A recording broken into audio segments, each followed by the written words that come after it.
E aí, quando vamos para a reflexão sobre o uso da língua, mais uma vez ela recai sobre tipos de sujeito e oração sem sujeito, que foi o conteúdo no 7º ano. Só que aqui no 8º ano ele é trazido como revisão.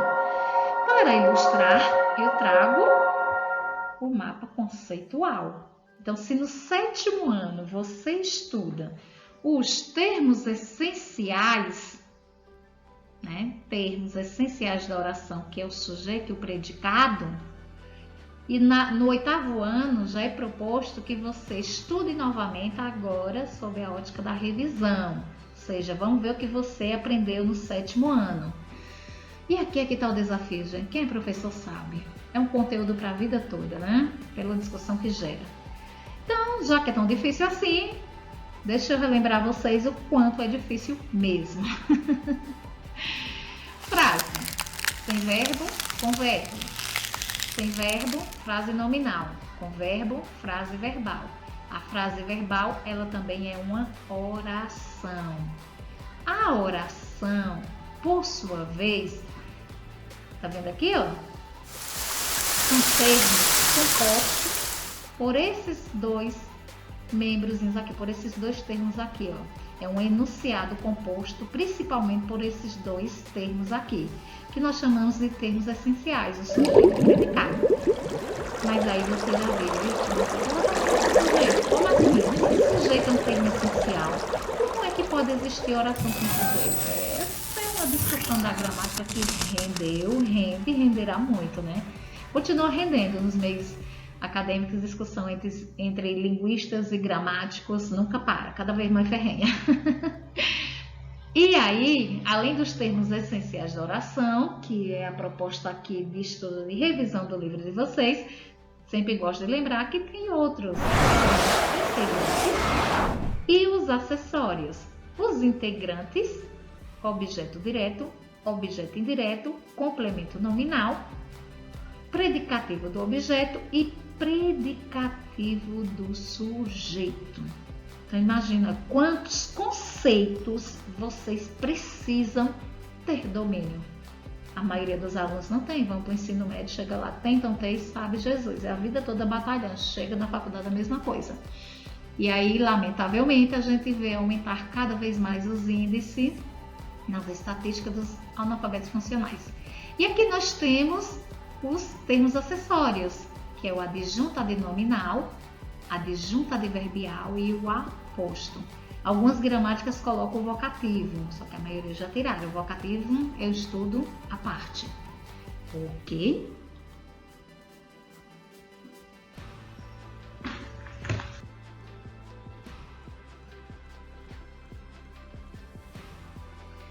Vamos lá. Reflexão sobre os da língua, tipo de sujeitos e oração sem sujeito. Vamos recapitular algumas coisinhas aqui. Vai ficar longo, mas tudo bem. Não tem para onde correr. Na frase, João foi mal em todas as provas. Onde está o sujeito? Na internet, com certeza. Aí aqui está aquele momento de interpretação que transcende o conceito gramatical, né?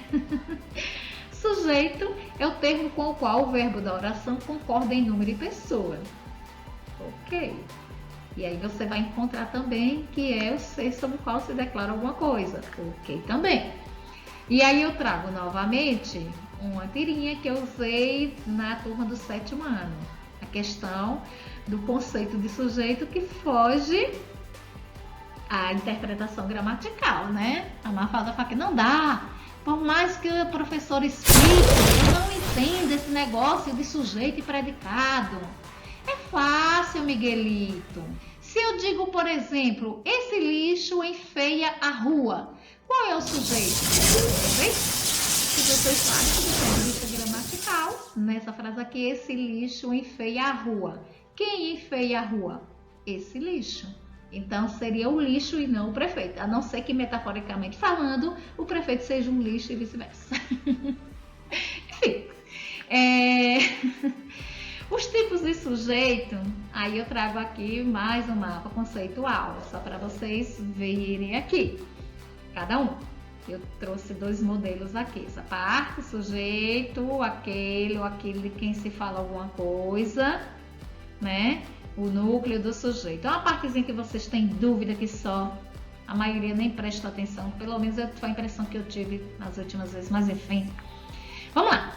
Tipo, simples, composto, indeterminado, oculto ou elíptico, inexistente, que é o oração sem sujeito, né? Inexistente é oração sem sujeito. Qual a regra? O simples, tem só o núcleo. Camila foi à praia. Tem um sujeito, quem foi à praia? Camila. Composto, 2 ou mais núcleos. Camila e João foram à praia. Quem foram à praia? Camila e João. Tá vendo? Indeterminado, escondido no verbo. Eles, escondido no verbo, tá vendo?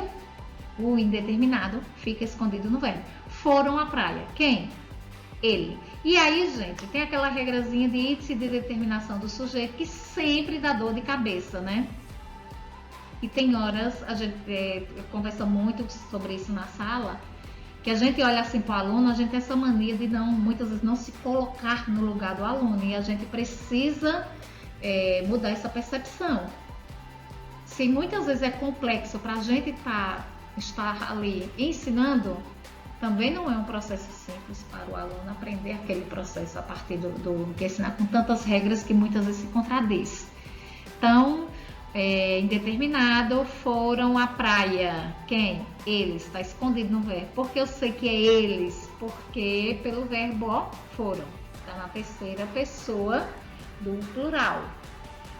O oculto elíptico, eles também estão escondidos no verbo. A diferença é que eles estarão escondido no verbo na terceira pessoa do singular ou primeira e segunda pessoa do plural. Foi à praia ontem. Fui à praia ontem. Ele foi à praia ontem. Eu fui à praia ontem. E aqui fica o questionamento: se eles foram à praia ontem, é indeterminado? Porque ele foi à praia ontem também não é indeterminado. Não é uma boa pergunta? Pois é, dona gramática tem mistérios que a própria gramática desconhece. A nossa gramática tem mistério que a gramática desconhece, acho que é isso. E o inexistente? Fenômeno da natureza. E o verbo haver no sentido de existir e o verbo fazer quando indicar tempo transcorrido. Esse daqui também é um assunto à parte, que não é nada fácil de compreender. Choveu ontem, há muitas pessoas lá. Faz 10 anos. Faz. O verbo faz, ok? Ele só faz parte dessa classificação aqui quando ele tiver o significado de tempo decorrido, ok?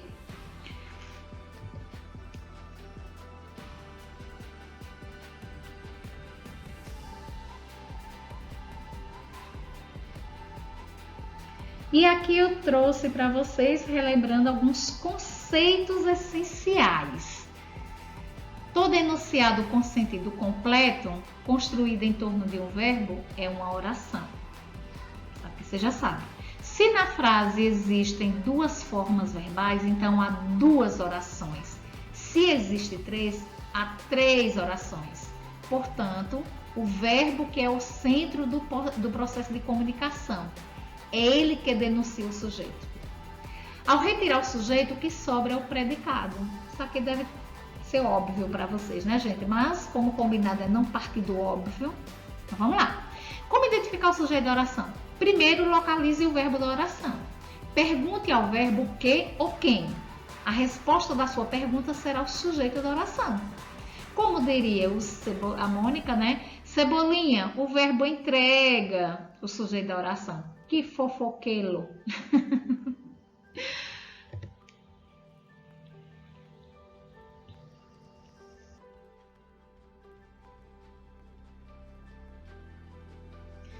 Você sabia? A oração sem sujeito é formada apenas pelo predicado e articula-se a partir de um verbo impessoal. Os verbos impessoais, aqueles que nós vimos anteriormente, e aqui eu trago alguns, ó. Haver, quando significa existir. né, indicar tempo passado.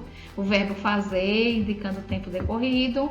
O verbo ser, quando indicar tempo, horas, datas e distâncias. E verbos indicativos de fenômenos da natureza. Eu gostei dessa ilustração aqui, ó. Sujeito inexistente, combina bem, né? Pronto. É impossível constatar que essas orações não têm sujeito. Quais essa aqui, ó? Havia formiga na casa. Nevou muito este ano em Nova York. Localiza o verbo e faça uma pergunta. Vocês conseguem identificar algum sujeito? Não, né, gente? Constitui enunciados puro e absoluto de um fato através do predicado. O conteúdo verbal não é atribuído a nenhum ser. A mensagem centra-se no processo verbal. Eu compreendo que não é um processo fácil para vocês. É a compreensão de orações sem sujeito. Principalmente quando se aprende que sujeito e predicado são termos essenciais.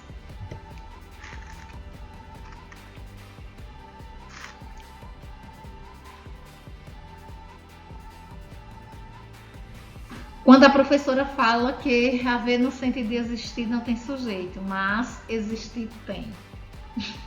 Tem que ficar com essa cara mesmo.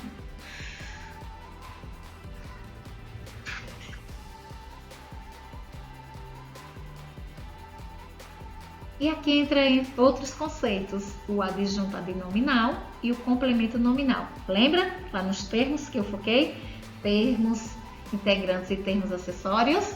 Então vamos lá, qual a diferença de um para o outro? São parecidos? São, gente, parecidíssimos. E toda atenção é pouca. Resumindo, o adjunto adnominal, ele refere-se a um substantivo concreto. Já o complemento nominal se refere a adjetivo, advérbio e substantivo abstrato.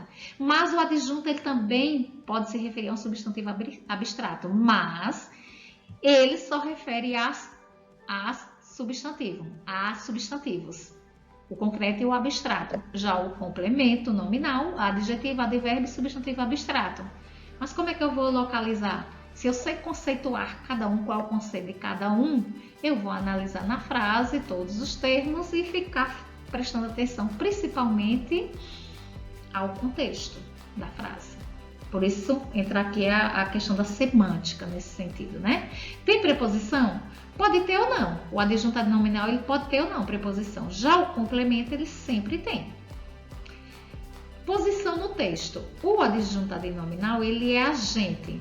Tá vendo? Amor de mãe. Já o complemento nominal ele é paciente. Amor a mãe. Agente, tá vendo? Paciente. Vocês precisam compreender bem que agente, o que é paciente. Agente ativa, paciente, passiva.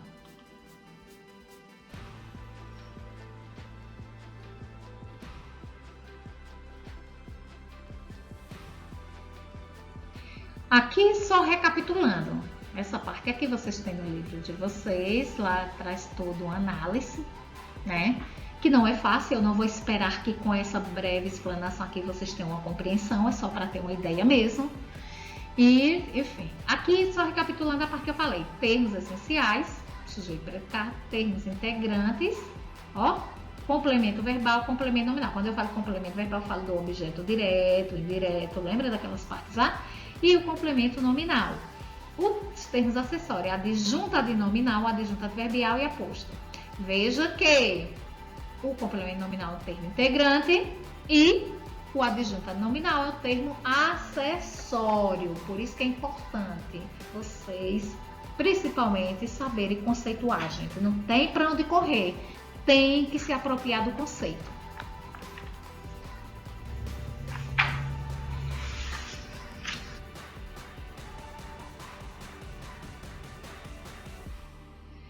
Eu trouxe mais algumas questões no sentido de explanar um pouco mais, mas isso aqui é uma aula à parte, viu?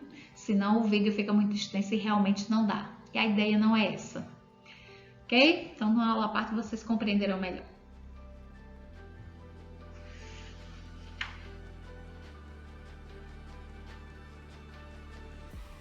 Ampliando conhecimentos, vocês têm aí o poema. Deixa eu ver de quem é o poema. Aqui eu consigo enxergar. Eduardo Alves da Costa. Ok? Na primeira noite eles se aproximaram e roubaram uma flor do nosso jardim. E não dizendo nada, na segunda noite já não se escondem, pisam as flores, matam nosso cão e não dizemos nada. Até que um dia, o mais frágil deles entra sozinho em nossa casa, rouba-nos a luz e, conhecendo o nosso medo, arranca-nos a voz da garganta e já não podemos dizer nada. De quem será que ele está falando, gente? De que é que nós estávamos falando? Lembra? Vocês lembram o poder das palavras? Eu quero só que vocês, ao ver a leitura desse texto, façam a reflexão, porque o poema está fazendo uma crítica à omissão, à falta de reação do ser humano em relação aos acontecimentos que oferem. Como assim não dizemos nada? E a produção de texto foi proposto que vocês fizessem um prefácio. Prefácio é um texto que pode ser escrito pelo próprio escritor ou por outra pessoa que leu o seu livro original. Trata-se nada mais, nada menos de um texto onde você ou outra pessoa dão sua opinião sobre a obra, dizendo ao leitor o que ele vai encontrar no livro, né? Tomando cuidado para não entregar demais. E no caso de ser outra pessoa, discorrer também sobre o autor. Bem interessante.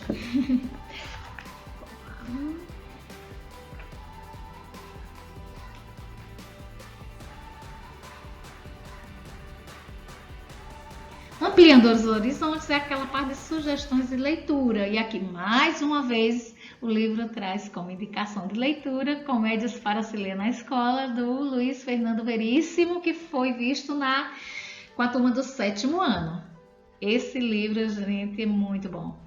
Tem muitas crônicas, eu quero fazer rir mesmo. Palavras ao Vento, da Adriana Falcão, inclusive o texto Palavras, aquele que estávamos lendo, que estávamos comentando, aliás, foi retirado desse livro, né? Nesse livro há várias definições para algumas palavras que nos emocionam e nos fazem pensar. Para a autora, a palavra adolescente, por exemplo, é toda criatura que tem fogos de artifício dentro dela. A palavra página é cada uma das pétalas de um livro. Já naquela Comédia para se ler na escola, né, é uma antologia de crônicas escrita por Luiz Fernando Veríssimo e organizada por Ana Maria Machado. Ana Maria Machado maravilhosa, também adoro. Há 36 narrativas curtas que despertam no leitor o prazer e a paixão pela leitura. Apesar do título, a obra pode ser lida onde quer que se esteja, não apenas na escola. Essa obra aqui do Fausto, né, Fausto Wolff, Carta com Pretensão de Contos de um Escritor aos Estudantes. Bem sugestiva, né, gente? Vocês estudantes. Neste livro, o escritor narra aos leitores sua experiência de artista quando jovem, chamando-lhes a atenção para a instabilidade da vida de quem escolheu a literatura, a batalhas, derrotas e vitórias, mostrando que o caminho não é mágico. Ok?